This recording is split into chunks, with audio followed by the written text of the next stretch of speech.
ఓకేనండి. ప్రభునందు ప్రియమైన దేవుని సంగమా, పరలోకముందున్న పరమ తండ్రిని దేవుడు మనకిచ్చిన గొప్ప సమయాన్ని బట్టి మరి శుక్రవారం దినాన్ని ఒక మంచి విషయాన్ని మనం విన్నాం, నేర్చుకున్నాం. ఏమండి వాక్యాంశం ఏంటండి అంటే, దేవుని సంఘము అనగా అర్థమేంటో మనం విన్నాం ఆ రోజు. దేవుని సంఘము హస్తకృత్యములైన ఆలయమా? ఏమండి దేవుని సంఘము అంటే హస్తకృతములైన ఆలయమా అన్నప్పుడు మనకి జవాబు ఏమొచ్చింది? హస్తకృతములైన ఆలయమైతే కాదు అని వచ్చింది. మరొక్కసారి మనం ముందుకు వెళ్దాం. ఏమంటే ముందుకు వెళ్ళి మనం మళ్ళీ వెనక్కి వద్దాం. దేవుని సంఘం అనగా మనం ఏమనుకుంటున్నామంటే, చాలామంది ఆదివారం, శుక్రవారం లేకపోతే ఏమంటే ఈ భౌతిక సంబంధమైన ఈ చర్చ్ బిల్డింగ్, ఇక్కడ ఏదైనా కార్యక్రమం జరిగినప్పుడు చాలామంది అనే ఒక మాట ఏంటంటే అంటే ఆదివారం వచ్చింది మేము చర్చికి వెళ్ళాలి అంటారు, లేదా మందిరానికి వెళ్ళాలి అంటారు. ఏమండి లేదా మా సంఘానికి రావా అంటారు, లేదా మీ సంఘానికి నేను రావాలా అంటారు. మా సంఘం ఏంటి, మీ సంఘం ఏంటి అంటే అన్ని సంఘాలు ఉన్నాయా? ఏమండి అన్ని సంఘాలు ఉన్నాయా ప్రపంచంలో? బాగా వినండి, అందుకే మీరు గావరపడకండి, జాగ్రత్త వినండి. ఎఫెసీయులకు రాసిన పత్రికలో 4వ అధ్యాయము వచనము 4 మనం జాగ్రత్తగా ఆలోచిస్తే ఏమండి, శరీరము ఒక్కటే. మీకు నాకు శరీరం ఒక్కటే ఉందా, లేకపోతే శరీరములు ఉన్నాయా? గట్టి చెప్పాలి. శరీరము ఒక్కటే.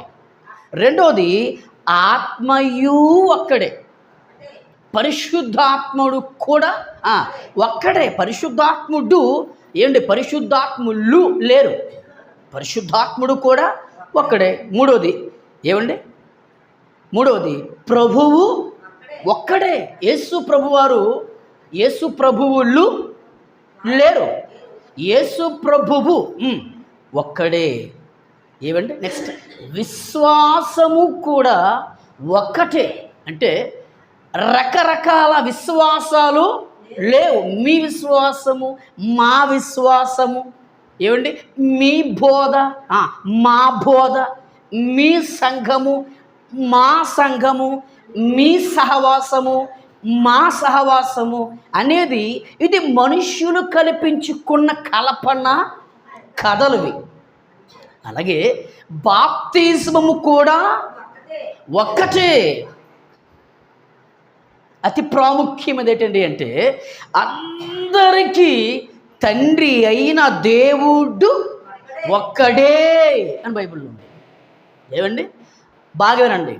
శరీరం ఒక్కటే అన్నప్పుడు, ఆత్మయు ఒక్కడే అన్నప్పుడు, విశ్వాసము ఒక్కటే అన్నప్పుడు, ప్రభువు ఒక్కడే అన్నప్పుడు, బాప్తిజం ఒక్కటే చెప్పండి అవునా అన్నప్పుడు, దేవుడు కూడా ఒక్కటే అన్నప్పుడు, మరి సంఘము కూడా చెప్పండి ఒక్కటే అని ఎందుకంటే మన క్రైస్తవులు సంఘము కూడా ఒక్కటే. కానీ ఇక్కడ ఈరోజు కొన్ని వందల డినామినేషన్స్ అంటే మత శాఖలు ఎక్కువ వచ్చేసాయి. మాది పెంతెకోస్తు సంఘమేంటి అంటారు, మాది బాప్టిస్ట్ సంఘమేంటి అంటారు, మాది లూథరన్ సంఘం అని అంటారు, మాది బేతేలు సంఘం అని కొందరు అంటారు, మాది అప్పర్ రూమ్ సంఘం అని మరికొందరు అంటారు, మాది ఫిలదెల్ఫియా సంఘం అని అంటారు. నోరు లేపండి, అవునా కదా? అవునా?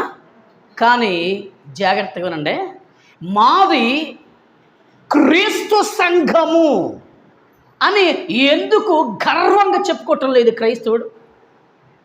చెప్పాలి మీరు. మాది క్రీస్తు సంఘము అని అతిశయంగా గర్వంగా ఎందుకు చెప్పుకోవటం లేదు అని ఆలోచిస్తే జాగ్రత్తగా వినండి.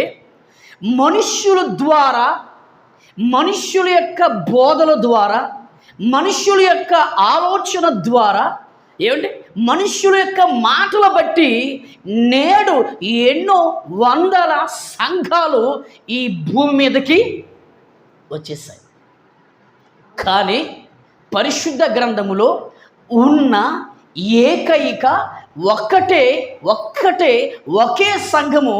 ఏ సంఘము అంటే చెప్పండి, క్రీస్తు సంఘం. ఏంటి? క్రీస్తు సంఘమే తప్ప 66 పుస్తకాలలో, మళ్ళా చెప్తున్నాను మీకు, 66 పుస్తకాలలో అంటే పాత నిబంధన 39 పుస్తకాలు కావచ్చు. 39 పుస్తకాలలో క్రొత్త నిబంధన అంటే మత్తయి సువార్త మొదలుకొని ప్రకటన గ్రంథం వరకు క్రొత్త నిబంధనలో 27 పుస్తకాలలో ఎక్కడ కూడా క్రీస్తు సంఘము తప్ప చెప్పండి ఏ సంఘము లేదు. నమ్ముతారా మీరు? నమ్మాలి. మరి విశ్వాసం ఒకటే, బాప్తిజం ఒకటే, దేవుడు ఒక్కడే, ప్రభువు ఒక్కడే, పరిశుద్ధాత్మ దేవుడు ఒక్కడే అన్నప్పుడు అనే బైబిలు మరి సంఘం విషయంలో కూడా ఒకటే అని అన్నదా, లేకపోతే సంఘములు లేదా అనేక సంఘములు అంద బైబిల్? సంఘము అని ఉంది, అంతే. సంఘము అని ఉంది. ఏమండి? బాగానండి. ప్రకటన గ్రంథములో జాతురండి, ఎక్కడండి? ప్రకటన గ్రంథములో ఏముందంటే 1వ అధ్యాయము చూడండి. ప్రకటన గ్రంథము 1వ అధ్యాయము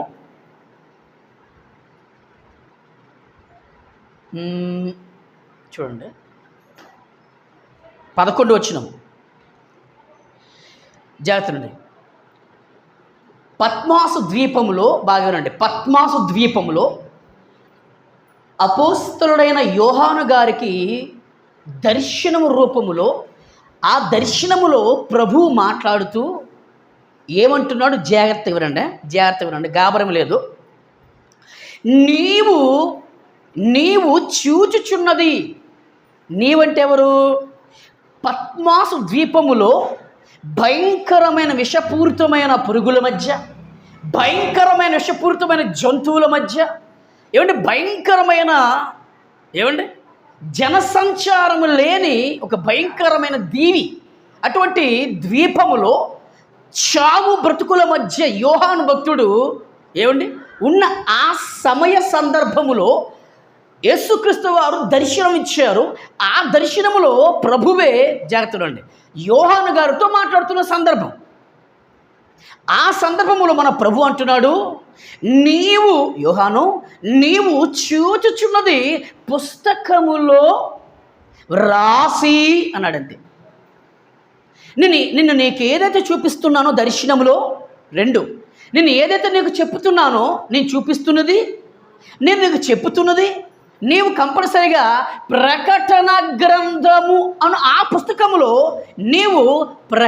నువ్వు చేయవలసిందిగా నేను నీకు ఒక బాధ్యత అప్పగిస్తున్నాను అని దేవుడే యోహాను గారితో మాట్లాడుతున్నాడు. జాగ్రత్తగా అండి. అలా మాట్లాడుతూ ఏమన్నాడంటే, ఎఫెసు లెక్క పెట్టుకోండి, ఎఫెసు, స్ముర్న, పెర్గము, తుయితైరా, సార్దీస్, ఫిలదెల్ఫియా, లవొదికయ అను 7 సంఘములు. ఎన్ని సంఘాలండి? గట్టిగా ఎన్ని సంఘాలు? 7 ఉంది బైబిల్లో. 7 మళ్ళీ జాగ్రత్తగా 7 అని ఎందుకు దేవుడు ఆపేశాడు? 7 అంటే 7 అనే ఆ సంఖ్య దేవుడికి చాలా ఇష్టమైన సంఖ్య. 7 అనే పదానికి అర్థం ఏంటండి అంటే అది పరిపూర్ణతను సూచిస్తుంది, అంటే సంపూర్ణతను సూచిస్తుంది. అందుకే దేవుడు సృష్టిని కలిగించి 6 దినముల సృష్టిని కలిగించి 7వ రోజున మాత్రమే ఆయన విశ్రాంతి తీసుకున్నట్టుగా పరిశుద్ధ గ్రంథము లేఖనాలు మనకి సమాధానం చెప్తున్నాయి. అందుకే పరిశుద్ధ గ్రంథంలో 7 నక్షత్రములు, 7 బూరలు, 7 దీపస్తంభములు, 7 సంఘాలు, వారానికి ఎన్ని రోజులు? 7 అనేది దేవుడికి చాలా ఇష్టం. అది అయ్యో 7 నెల వచ్చింది, 7 రోజు వచ్చింది, 7 అనే ఆ చీటి పేలింది, 7 అంటే ఏడ్చుకోవడం కాదు నీ మొహం. 7 అనేది సంపూర్ణం ఏంటి, అది అంటే పరిపూర్ణతకు గుర్తుగా ఉంది 7. కనుక పరిశుద్ధ గ్రంథంలో 7 సంఘములు ఉన్నాయి. బాగా వినండి. అవునా? చదివాను కదా, మళ్ళీ చదువుతాను చూడండి, మీకోసం చదువుతాను చూడండి. ఎఫెసు లెక్క పెట్టుకోండి. ఎఫెసు 2 స్ముర్న, 3 పెర్గము, 4 తుయితైరా, 5 సార్దీస్, 6 ఫిలదెల్ఫియా, 7 లవదోకియ అను 7 సంఘములకు పంపమని చెప్పుట నా వెనక నేను వింటిని. అబ్బా, ఎవరు అంటే దర్శనములు విన్నాడు, చూడలేదు, విన్నాడు. దేవుడు మాట్లాడుతున్న ఆ మాటను యోహాను భక్తుడు విన్నాడు. అంటే 7 సంఘాలకి నేను చెప్పిన మాటలన్నీ ఒక గ్రంథముగా, ఒక పుస్తకముగా నువ్వు రాసి వారందరికీ ఆ 7 సంఘాలకి పంపించు. ఆ 7 సంఘాలు అంటే చూడండి, ఎఫెసు సంఘములు ఉన్నవారు నువ్వు రాసిన గ్రంథాన్ని చూడాలి. నువ్వు ఏం రాసావో, నేను ఏ విషయాలు చెప్పానో అవన్నీ ఈ 7 సంఘములుగా ఉన్న వీరందరూ కూడా ఈ ప్రకటన గ్రంథాన్ని చూడాలి. నువ్వు రాసిన పుస్తకంలోని ఉన్న విషయాలు వారికి బాగా తెలియాలి అని దేవుడు చెప్పాడండి. బాగా వీటిని పట్టుకున్నారు మన జ్ఞానం కలిగిన ప్రబోధకులు, బిషప్పులు, రెవరెండ్లు, ఎర్నెస్టులు, డాక్టర్లు. ఏమండి, అయ్యయ్యో ప్రకటన గ్రంథములోని 7 సంఘములు ఉన్నాయి. అటువంటప్పుడు మరి మేము మాకు నచ్చిన, మాకు తోచిన, మా నాలుకకి ఏదైతే చెప్పండి, దుమ్ములి నాలుగు కదా, వాక్యాన్ని మేము చదవము, పరిశుద్ధ గ్రంథాన్ని మేము పరిశీలన చేయము, పరిశుద్ధ గ్రంథములో అపోస్తలులు ఏ సంఘమైతే స్థాపించారో ఆ సంఘాన్ని మేము పెట్టలేము.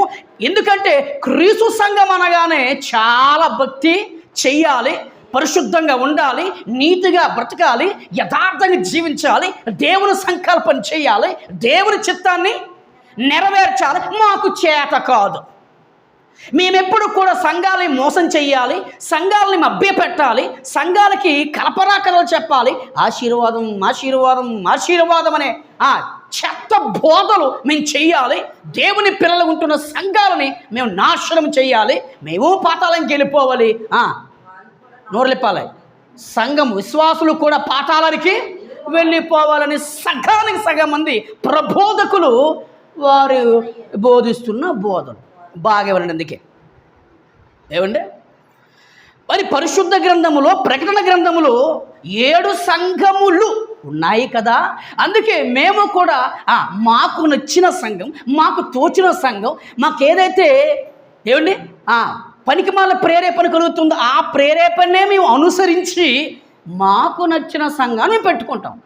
అందుకే ఏమండి చెరువుల పేర్లు పెట్టుకుంటాం, ఏమండి శ్మశానాల పేర్లు పెట్టుకుంటాం, భూముల పేర్లు పెట్టుకుంటాం, పట్టణాల పేర్లు పెట్టుకుంటాం. చెప్పండి, అవునా? నిజమే. కపాలం పుర్రె సంఘం పెట్టుకుంటాం. మన్నా అంటే అర్థం ఏంటి? దేవుడు పంపించిన ఆహారం అనే సంఘం పెట్టుకుంటాం. నిజమే అండి, అబద్ధం లేదు. ఆలోచించండి. పండుగ పేరు పెట్టుకుంటాం, పెత్తుకోస్తూ. అదేంటండి అది? అంటే సంఘం అనేది ఏంటి? ఆ సంఘానికి ఒక నాయకుడు ఉన్నాడు, ఆ సంఘానికి ఒక స్థాపకుడు ఉన్నాడు. ఆ సంఘ స్థాపన జరగడానికి ఏంటి, జగత్తుకు పునాది బడక మునిపే పరమ తండ్రి దేవుని యొక్క దృష్టిలో, దేవుని యొక్క ఆలోచనలో ఒక సంఘం అనేది ఉంది. ఆ సంఘమే ఏంటి, ఒకడు కట్టాలి, ఒక వ్యక్తి కట్టాలి. ఆ వ్యక్తి ఎవరంటే సాక్షాత్తు సృష్టికర్త, లోకరక్షకుడు, దేవుని కుమారుడు, రాజులకు రాజు మెస్సయ్య, ఆయనే కట్టాలి. ఆ కట్టిన ఆయన పేరే పెట్టాలి అని దైవ నిర్ణయం, దేవుని సంకల్పం, దేవుని యొక్క చిత్తము, దేవుని యొక్క ఉద్దేశము, ఇవన్నీ కూడా ఏమండి, మన క్రైస్తవ ప్రబోధకులు చాలామంది ప్రక్కన పెట్టేశారు. ఏమండి, ఈ సంఘాలు చూసి ఒక కుక్క మొన్న ఏమన్నాడంటే, ఒక కుక్క, నీతి జాతి లేని కుక్క, ఏమండి, 2 మాటలు నేర్చుకొని సంఖ్యలో బైబిల్ పెట్టుకొని నేను సేవకును అని కేకలు వేసిన ఒక కుక్క అంటున్నాడు, ప్రపంచములో ఉన్న సంఘాలన్నీ క్రీస్తు సంఘాలే అన్నాడు. ప్రపంచంలో ఉన్న సంఘాలన్నీ క్రీస్తు సంఘాలు ఎలా చెబుతారు? కుక్క, ఒక నీగ్రిస్ కుక్క, ఒక నీతి జాతి లేని కుక్క. భూమి మీద ఉన్న స్త్రీలందరూ నా భార్యలే అంటే ఎలాగుంటుంది? చెప్పు తీసి కొట్టేస్తారు. ప్రపంచంలో ఉన్న పురుషులందరూ నా భర్తలే అంటే ఎలాగుంటుంది? ఏమైనా అర్థం ఉందా? చెప్పాలి, ఏమైనా అర్థం ఉందా అసలు? ఇదిగోండి, ఇక్కడ ఉన్న ఈ 7 సంఘాలు బైబిల్లో ఉంది కదా. చెప్పండి, క్రీస్తు సంఘమే అని ప్రత్యేకంగా పేరు పెట్టాలా? పేరు పెట్టవలసిన అవసరం ఏమో ఉందా? నేను ఇప్పుడు చదువుతాను, చూడండి జాగ్రత్తగా. ఇక్కడ ఏముంది? 7 సంఘములు ఉందా లేదా? ఉంది. ఏమండి, జాగ్రత్తగా వినండి. 2వ అధ్యాయము, ప్రకటన గ్రంథము 2వ అధ్యాయం 1వ వచనం బాగా వినండి. ఇందాకేముందండి? 7 సంఘములకు, బాగా వినండి, 7 సంఘములకు అని బైబిల్లో ఉంది. గుడ్, ఒప్పుకుందాం. ఆ 7 కూడా సంఘాలే అని ఒప్పుకుందాం. ఇప్పుడు ప్రకటన గ్రంథము 2వ అధ్యాయం 1వ వచనం చూసేసరికి ఏమని తెలుసండి? ఎఫెసీలో ఉన్న సంఘము, అది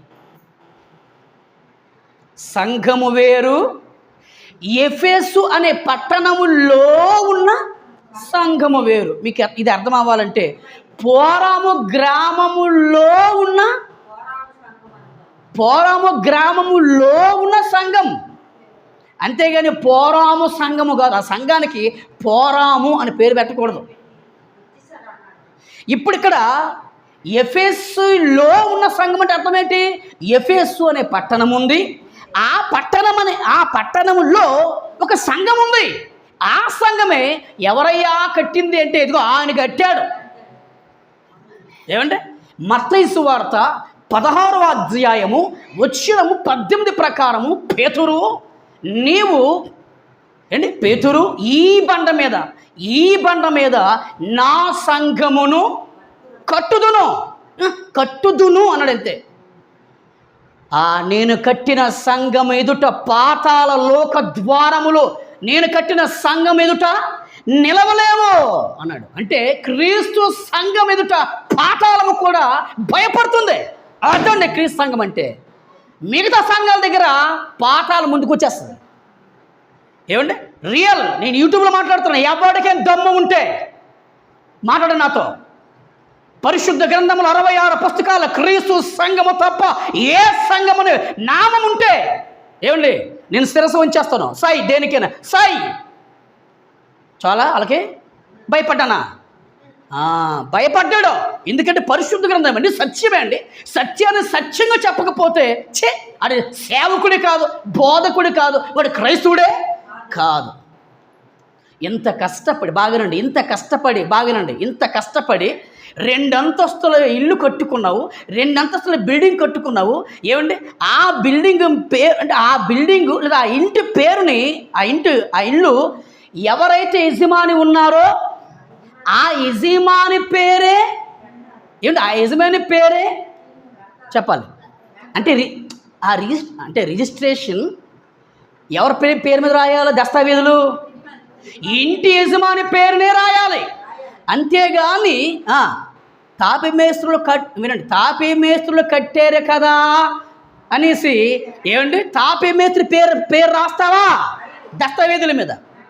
ఏమండి, చెప్పండి.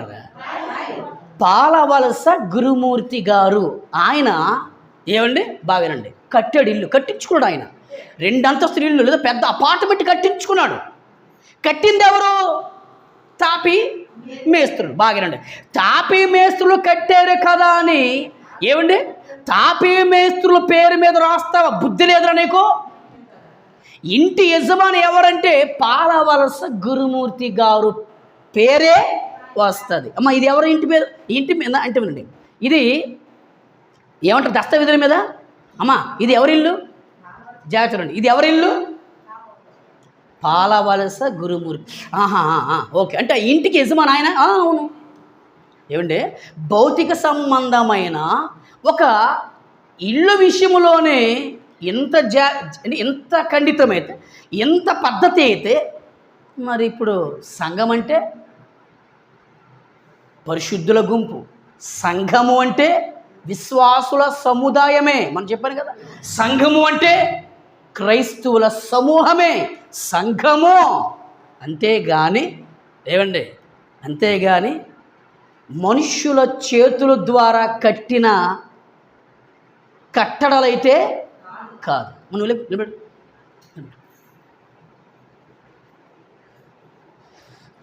ఏమన్నా అర్థమైంది లేదా? సంఘం అంటే ఏం చెప్పాడు దేవుడు మనకి? మనం నేర్చుకున్నాం కదా. 1వ కొరింథీయులకు రాసిన పత్రిక 3వ అధ్యాయము 16 ఏముంది అక్కడ? మీరు దేవుని ఆలయమై ఉన్నారని మీరు ఎరుగరా? మీకు తెలియదా? చెప్పండి, అంతేనా? మీరు దేవుని ఆలయమై ఉన్నారని, పరిశుద్ధాత్ముడు మీలో నివసించుచున్నాడని, ఆ పరిశుద్ధాత్ముడికి మీరే ఆలయమని మీకు తెలియదా అన్నాడు. అంతే. మరి దేవునికి మనం ఆలయమైతే, దేవునికి మనం సంఘమైతే, దేవునికి మనం మనమే మందిరం అయితే, ఇదే సంఘం అంటారేటండి బుర్రతక్కువ క్రైస్తవులు? చెప్పండి మీరే. చర్చికి వెళ్తాం సార్, చర్చికి వెళ్తాం పాస్టర్ గారు. చర్చికి వెళ్తావా? నువ్వే చర్చి. అసలు నువ్వే చర్చ్, నువ్వే మందిరం, నువ్వే సంఘం.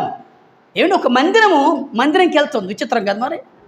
ఒక మందిరముగున్న మనము, ఒక ఆలయముగున్న మనము, ఒక సంఘముగున్న మనము సంఘానికి వెళ్ళడం ఏంటి? బుర్రలేదులకి అంటే పరిశుద్ధ గ్రంథాన్ని పరిశీలన చేసే విషయంలో చాలా అసలు బైబిల్ చదువుతాయి కదా. ఇంకా ఉన్నాయి. కొంతమంది కుక్కలు నోరు మూయించడానికి పరిశుద్ధ గ్రంథంలో బోర్డు ఎవిడెన్స్ ఉన్నాయి. అంత సారం ఉంది వాక్యానికి, సంఘానికి. క్రీస్తు ద్వారా కట్టబడింది సంఘం. మళ్ళీ వదలను, ఇంకొన్నాయి, బోర్డు ఉన్నాయి. రిఫరెన్స్ బోర్డు ఇస్తాను మీకు అర్థమవుతుంది కదా. అందుకే కొద్ది మీకు చెప్పడం. ఇప్పుడు చెప్పండి, చర్చ్ అంటే తెలుగులో అర్థం ఏంటి? చర్చ్ అంటే తెలుగులో అర్థం ఏంటి? సంఘము. ఇప్పుడు ఇదిగోండి, మనం కూర్చున్నదే సంఘమా లేకపోతే మనమే సంఘమా? గట్టిగా, మనమే సంఘం. కూర్చున్నది ఆలయమా లేకపోతే దేవునికి మనమే ఆలయమా? గట్టిగా చెప్పాలా? నిజమే. ఒక బంగారు మాట చదువుతాను, చాలా జాగ్రత్తగా వినండి. అపోస్తుల కార్యములు 8వ అధ్యాయం 1. అపోస్తుల కార్యములు 8వ అధ్యాయం 1. బాగా వినండి. ఆ కాలమందు యెరూషలేములోని, బాగా వినండి, ఆ కాలమందు యెరూషలేములోని సంఘమునకు గొప్ప హింస కలిగినందున అని బైబిల్. హింస ఎవరికి కలిగింది? గట్టిగా, సంఘం. ఒకవేళ కొంతమంది జ్ఞానము లేని అజ్ఞానులు సంఘం అంటే ఇదిగోండి ఈ 4 గోడల నిర్మాణమే సంఘం అనుకుంటే, ఈ కట్టడే సంఘం అనుకుంటే, దీన్ని ఎవరైనా హింసిస్తారా? కదా. ఈ గోడలు ఎవరైనా బాధ పెడతారా? ఒకవేళ ఇరిపిస్తే దానికి ఏం బాధ ఉంటుందా? ఎందుకు? భౌతిక సంబంధమైన పదార్థం ఇది. కనీసం మనమాట దేవుడిచ్చిన జ్ఞానం అండి, మనకి దేవుడు నేర్పిన జ్ఞానం అండి ఇది. సంఘము అంటే ఈయన మత్తిపోతుంది. వీళ్ళకి ఏంటంటే మా సంఘం ఎంత బాగా కట్టారు తెలుసా, మా చర్చి ఎంత బాగా కట్టారు తెలుసా? ఏడు కట్టారు? నిన్ను కట్టాడు నా యేసయ్య. నిన్ను ఆత్మ సంబంధమైన మందిరముగా కడుతూ ఉన్నాడు. ఇంకా నన్ను కట్టాడు, తర్వాత నిన్ను కట్టాడు. ఏమండి ఉదాహరణ చెప్తాను. ఏండి, ఇటుక మీద ఇటుక, పాయింట్, ఇటుక మీద ఇటుక, అలాగా ఒక ఇటుక నుండి చివరికి మనకి స్లాబ్ లెవెల్ వరకు ఎన్ని ఇటుకలు పడతాయో అన్ని ఇటుకలు వేసి నిర్మించిందే ఒక అద్భుతమైన ఒక అందమైన గోడ. అలాగే ఇప్పటికీ యేసుక్రీస్తు వారు సుమారుగా మొదటి శతాబ్ద కాలంలో అపోస్తుల ద్వారా స్థాపించబడిన ఆ సంఘం, క్రీస్తు సంఘం, దేవుని సంఘం, ప్రభు సంఘం, యేసయ్య సంఘం, ఆ సంఘము ఇప్పటికి ఏమవుతుంది? కట్టబడుతూ యేసయ్య రెండవ రాకడ వచ్చినంత వరకు అది కట్టబడుతూనే ఉంటుంది. కానీ ఏమండి, ఆ కట్టడకు స్టాపే అంటే ముగింపే ఉండదు. నేను ముందు కట్టబడ్డానా? ఇప్పుడు పెంతెకోస్తు ఎక్కడికి వచ్చాను? క్రీస్తు సంఘములకు వచ్చాను. కట్టబడ్డానా? ఆత్మ సంబంధమైన మందిరముగా కట్టబడ్డానా? ఎస్. ఇప్పుడు నన్ను బట్టి, నేను చెప్పే వాక్యాన్ని బట్టి మీరు నమ్మి విశ్వసించి ఏమండి, ఎస్ యేసు ప్రభువే దేవుని కుమారుడు, ప్రభువే యేసే ప్రభు అని మీరు ఒప్పుకొని ఏమండి, ఎస్ దేవుని యొక్క ఉగ్రత, దేవుని యొక్క కోపము మా మీద ఉంది కనుక ఆ ఉగ్రత నుండి తప్పించబడాలి అంటే, దేవుని యొక్క కోపం నుండి మేము తప్పించబడాలి అంటే, భయంకరమైన నరకానికి వెళ్ళిపోకుండా మేము పరలోకానికి వెళ్ళాలి అంటే ముందు మాకు ఒక రక్షణ కావాలనే ఉద్దేశంతో కదా మీరు బాప్తిజం తీసుకున్నారు కదా. తర్వాత నువ్వు కట్టబడ్డావా అంటే అర్థం ఏంటి? ఒకరి తర్వాత ఒకరు కట్టబడుతూనే ఉన్నారు. అదే ఆత్మ సంబంధమైన ఏమండి దేవుని యేసయ్య మందిరం. అంతేగాని ఇది మందిరం అయితే కాదు. ఇప్పుడు చెప్పండి ఆ కాలమందు యెరూషలేములోని సంఘమునకు ఎవరికి గొప్ప హింస కలిగింది. ఒకవేళ వీరనుకున్నట్టుగా, ఈ దద్దములు అనుకున్నట్టుగా సంఘము అంటే చెప్పండి, ఈ భౌతిక సంబంధమైన ఈ నిర్మాణాలే సంఘం అంటే వాటికి ఎక్కడ హింస అండి? వాటిని ఎవరు బాధ పెడతారు? వాటిని ఎవరు ఇబ్బంది పెడతారు? ఇప్పుడు చెప్పండి, సంఘం అంటే ఎవరంటే ఆ రోజు క్రీస్తే దేవుడని, యేసే ప్రభు అని పేతురు ప్రసంగానికి శిరస్సు వంచి హృదయంలో పొడబడ్డారో వారందరూ ఏంటి బాప్తిజం తీసుకొని, ఆ బాప్తిజం తీసుకున్న వారిని యేసు ప్రభు వారు ఏం చేశారంటే ఏంటి తన ఆత్మ సంబంధమైన మందిరముగా కట్టబడి ఏంటి కడుతున్నాడు. అంటే ఆ ప్రభులోనికి, ఆ ప్రభు యేసు ప్రభు రక్షణ పొందుచున్న వారిని ప్రభు ఇంతకుముందు ఉన్న సంఘంలోనికి ఒక్కొక్కరిని తన సంఘంలో చేర్చుకుంటాడు. ఆయన ఇష్టం అది. ఎందుకు? ఆ సంఘము కోసం తన స్వరక్తం ఇచ్చాడు, ఆ సంఘము కోసం తన ప్రాణాలు ఇచ్చాడు, తన సంఘం కోసం చెప్పండి, నోరు లేపండి, ఆయన సమాధి అయిపోయాడు. తన సంఘం కోసం మరణాన్ని జయించి తిరిగి లేచాడు. తన సంఘం కోసం పరలోకానికి వెళ్ళి మళ్ళీ రెండవ రాకడ మళ్ళీ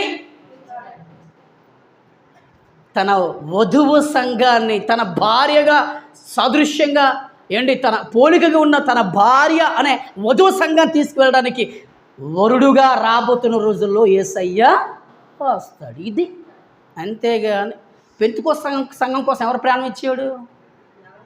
లూథరన్ సంఘం కోసం ఎవరు రక్తం కార్చారు? బుద్ధి బుర్రలేవా? అక్కడ తీసుకొచ్చి యేసయ్య అంటే ఎలాగవుతుంది? బుర్రలేవరు మీకు? బుర్రలేవు. ఎక్కడ పెట్టారు బుర్రలు మీరు? ఇక్కడ ఈ బుర్రలో మోకాలకు వెళ్ళిపోయి అసలు మోకాలు చెప్పలకు వెళ్ళిపోయావా? సెన్స్ లేదు. ఆ రోజు సౌలు ఎవరిని హింసించాడండి? ఎవరిని హింసించాడు ఆయన? సంఘాన్ని హింసించాడు. సంఘం అంటే ఇప్పుడు చెప్పండి, విశ్వాసులే కదా. అంతే నమ్ముతున్నారు మీరు? సంఘం అంటే విశ్వాసుల గుంపే, పరిశుద్ధుల గుంపే సంఘం. ఏటమ్మా సంఘం అంటే ఏంటి? మనమే సంఘం. కానీ అది చెప్పండి ఎవరికి ఏం భయం లేదు. బాబు చర్చికి వెళ్తున్నాం పిచ్చికిపోతున్నారే. చర్చికి వెళ్ళడం ఏంట్రా? మీరే దేవునికి చర్చిరు అయ్యా, మీరే దేవునికి సంఘం. ఈ సంఘం దగ్గరికి వెళ్ళడం ఏంటి? సెన్స్ లేకపోతే. ఏమండి ఇంకో మాట చూపిస్తాను చూడండి, ఇంకో మాట చూపించి నేను ముగిస్తాను. అపోస్తుల కార్యాలు 9వ అధ్యాయము ఏమండి వచ్చిన 31 చూద్దాం. వచ్చిన 31 వినండి, కావున యూదయ, గలీలయ, సమరయ దేశముల ఎందంతటా సంఘము క్షేమాభివృద్ధి నొందుచు అని బైబిల్లో. ఏమండి, ఎక్కడెక్కడండి?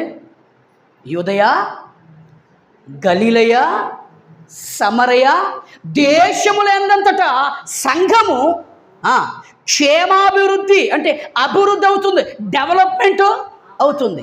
ఒకవేళ ఈ పిచ్చోలు అనుకున్నట్టుగా, ఈ దరిద్రులు అనుకున్నట్టుగా సంఘం అంటే మనుషుల నిర్మాణమే, మనుషులు కట్టిన నిర్మాణాలే సంఘం అనుకుంటే ఏమిటి? గోడ సుమారుగా మనం ఇప్పుడు ఇది కట్టి ఒక 9-10 సంవత్సరాలు చెప్పండి, 9 సంవత్సరాలు అవుతుంది.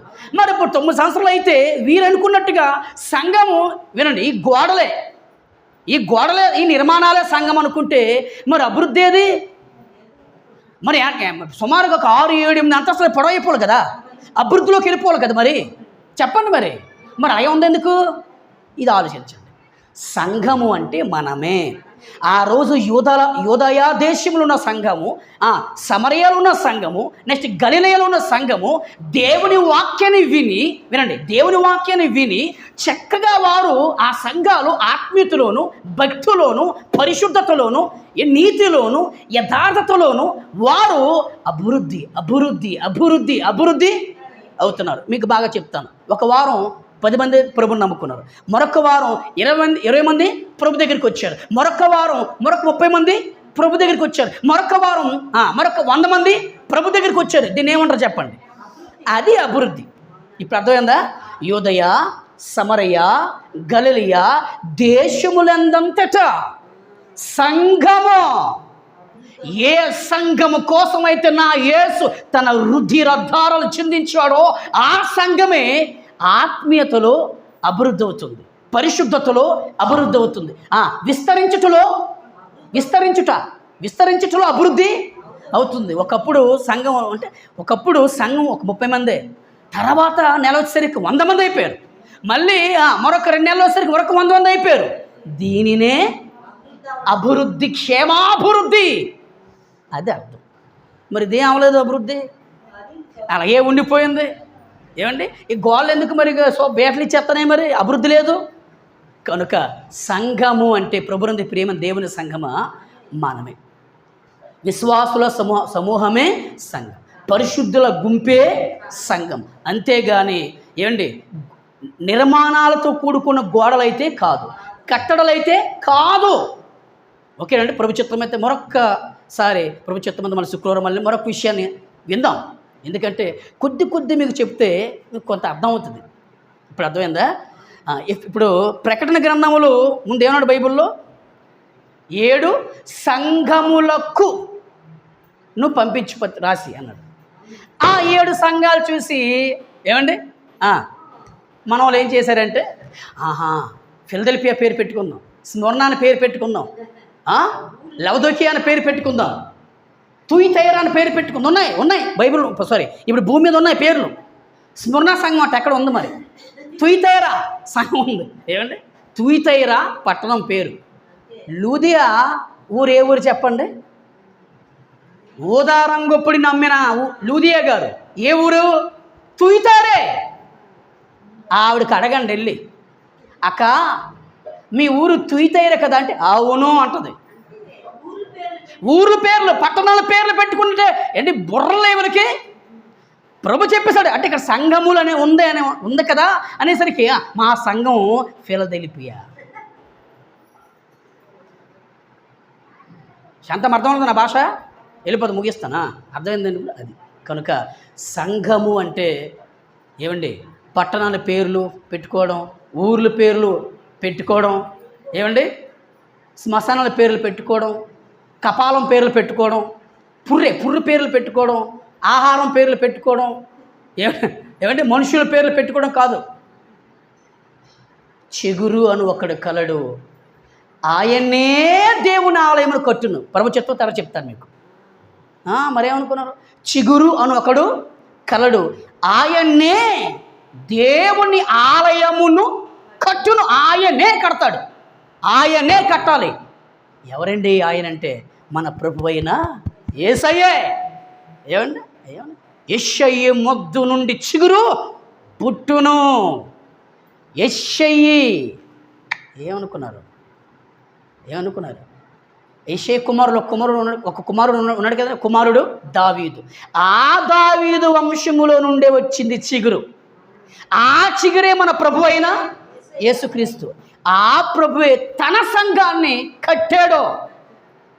ఏమండి ప్రభు చిత్తమైతే శుక్రవారం మనం విందాం. అందరికీ నా యొక్క వందనాలు. ప్రార్థన చేసుకుందాం.